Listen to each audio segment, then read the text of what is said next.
The President of the United States has now moved from written grievance, the letter he wrote, that crazy-ass letter, to material punishment, a flat 10% tariff on any NATO member that refuses to fall in lockstep with his personal agenda.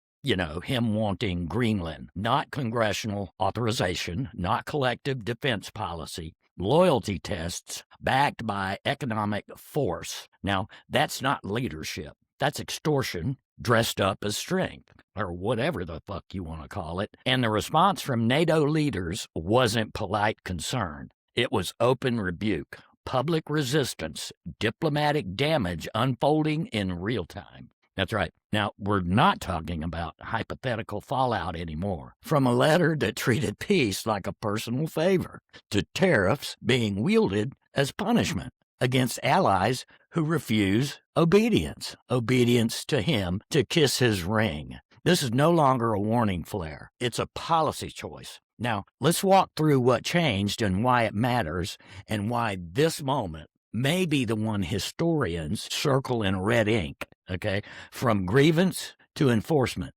The letter mattered because it revealed intent. The tariffs matter because they operationalize every bit of it. A 10% tariff imposed not for trade violations, not for security failures, but for political disobedience inside a defensive alliance is an authoritarian move. They're rebuking him publicly. They are on camera, hot mic. That's not theatrics. That's the alarm. Public rebukes inside of NATO signal that trust has fractured past the point of private repair. Allies don't do that unless they believe the threat is real and the damage is imminent. Once trust fractures, allies hedge. They delay intelligence sharing. They diversify defense partnerships. They start planning for a world where the United States is unreliable, no longer a friend. Now, let's take a look at the impeachment threshold, which just moved a little closer. This escalation matters legally and constitutionally. The earlier letter showed intent.